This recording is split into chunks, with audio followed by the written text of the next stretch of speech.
All right, so we are going to start talking about something that they abbreviate as FCP, which is the fundamental counting principle, which is basically finding how many different ways you can do something based on a bunch of different options. So this right here, let's say we are trying to pick out what we're going to eat for lunch. So you can either have ham, peanut butter, chicken, or turkey for your sandwich, and dessert, we can have ice cream, pie, yogurt, cake, or pudding. How many total different lunches could we create? What do you think? 28. 28 is one guess. 16 is another.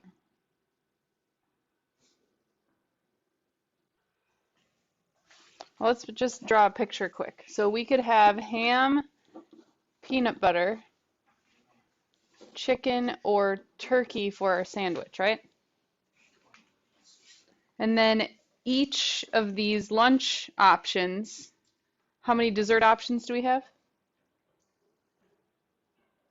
5. Okay, so each of these have 5 dessert options. So we could like draw a tree diagram here. We're not going to write all these options here, but there's 5 options That's 20. there. So a total of 20 different lunches. Okay, now we're not going to draw a picture or a tree diagram every single time because that's going to take too much time. So we're going to use something called the fundamental counting principle. Okay, so what we do is we simply multiply the number of options. So on that last one, we had 4 choices for sandwiches, 5 choices for desserts. Take 4 times 5, you get 20.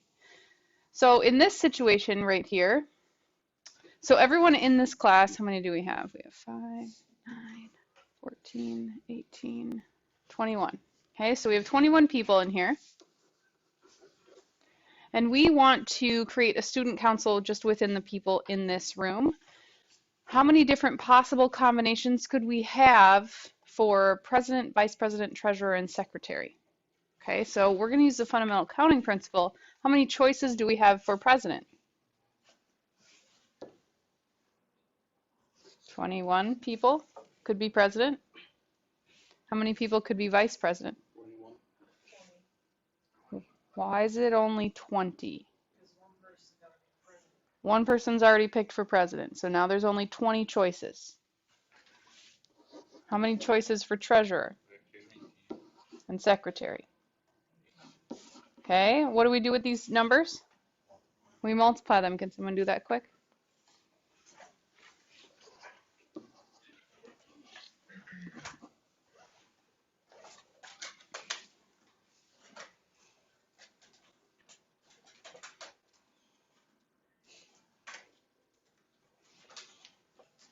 What do we get? It's going to be a big number.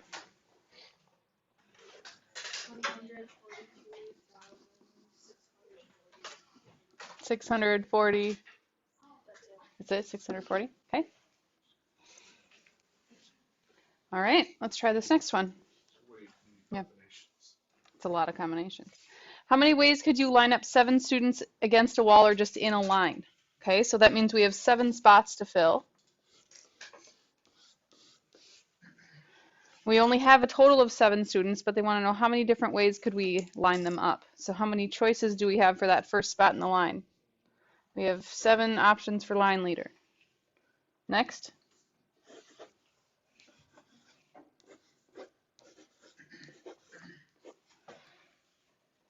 What is that?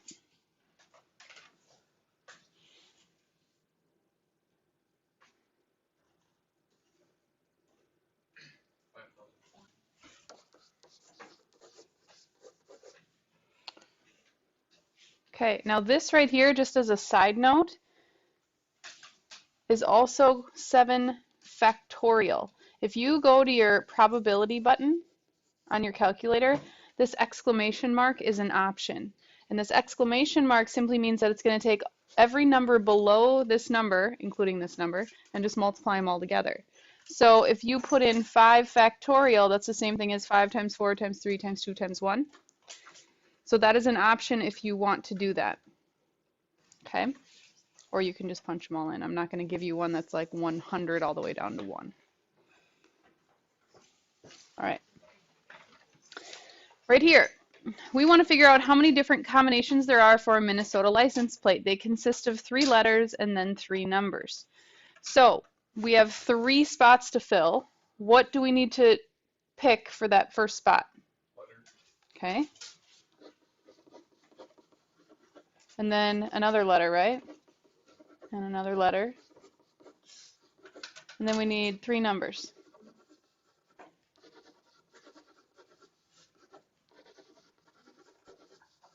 Okay, so how many choices do we have for letters?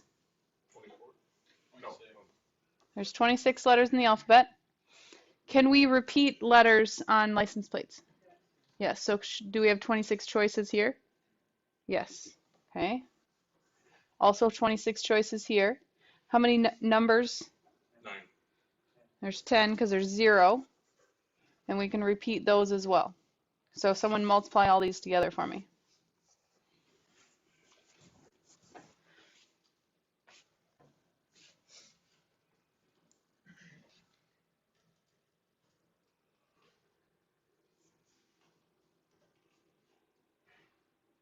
It's a really big number. 17,576,000.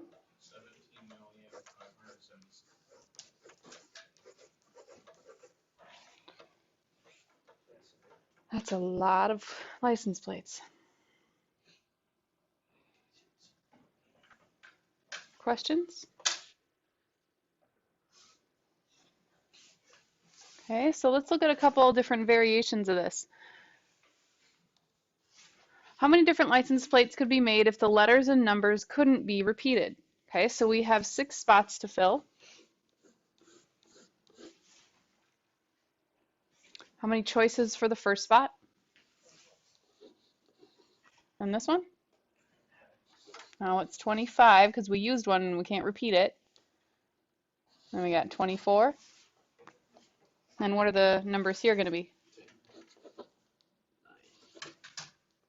Yes, 10, 9, 8. Okay, so multiply those. So it's going to reduce the number of license plates if we don't have repeated numbers and letters, but it's still going to be quite a bit.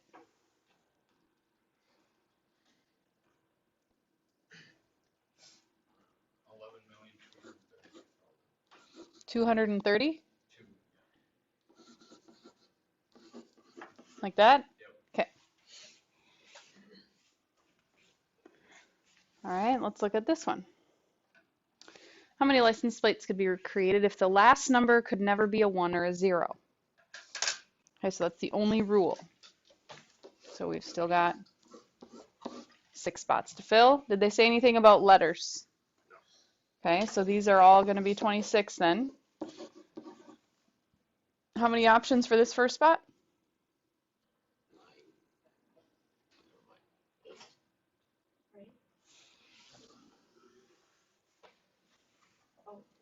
So we got 10 here, 10 here, only 8 choices for the last one because they said the rule was the very last one cannot be a 1 or a 0, so that takes away 2 of our options. Okay, what do we get when we multiply this?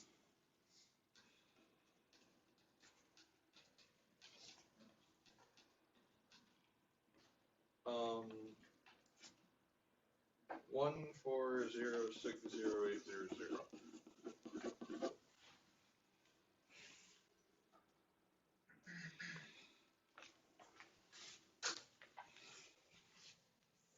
We're not going to watch that. How many license plates could be made if no numbers could be repeated and the letters started with a vowel?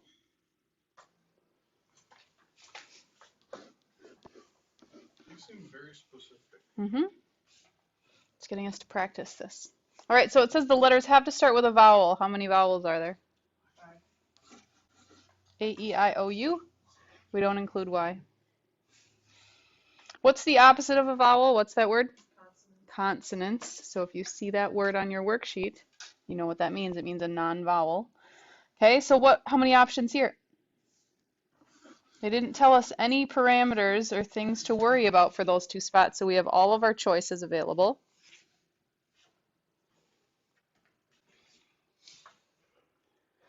Then it says no numbers can be repeated. So what are these 3 numbers going to be? 10, 9, 8. What's our total here?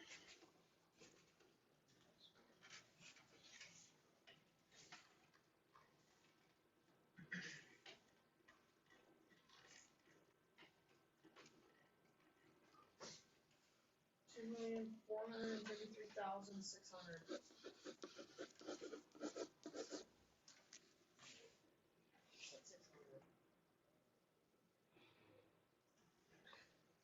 Okay. All right, we are going to start the homework together. So if you could grab that, we're going to do numbers 1 and 3.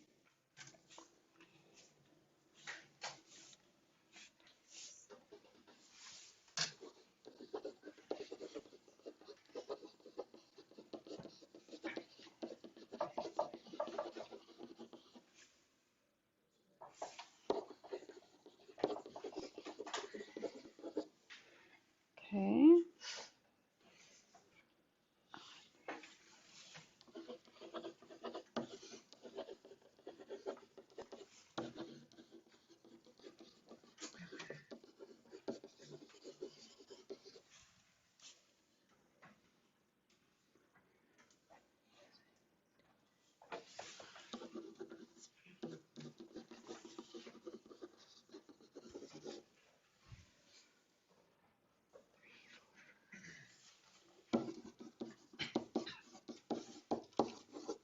All right. So they want to know how many 2-digit positive integers less than 60 are there, and we're not going to list them out and count them. We're going to use the fundamental counting principle. So in a 2-digit number, we have 2 spots to fill, right? Okay, so we have blank, blank, and we want to know how many options we have in each of those spots. 0 is not a 2-digit number, no. Okay, so we know there's 2 digits. We know that this first one cannot start with what? Well, 0 is one of them, okay? Because if there was a 0 here, then it would be a 1-digit number, right? Okay, and they need to be less than 60. Okay, so what options do we have right here? Let's just list them. Could 1, 2, 3, 4, or 5, because that would be the 10s, 20s, 30s, 40s, and 50s, right? Okay, for this spot in the 2-digit number. Okay, it says nothing about odd or even. It says 2-digit positive integers less than 60. Oh, it does say even in the problem. Okay, so if it's even, what are our choices for the ending number? 0, 2, 4, 6, 8. So how many choices do we have here?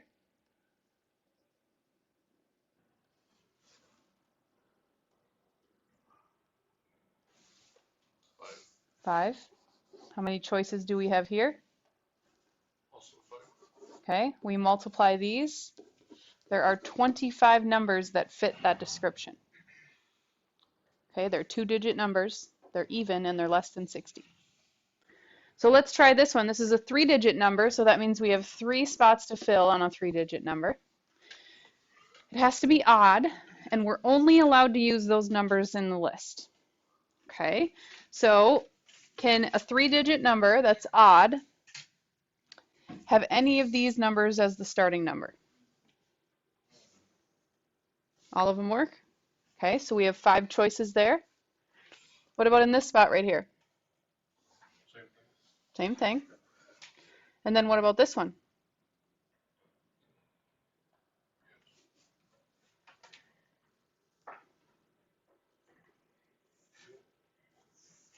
Why are there only 2? Because 4, 6, and 8 are even numbers. Yeah, if we ended it with 8, 6, or 4, it'd be an even number. So there's only 2 odd numbers for the options here. So we multiply these, we get 50.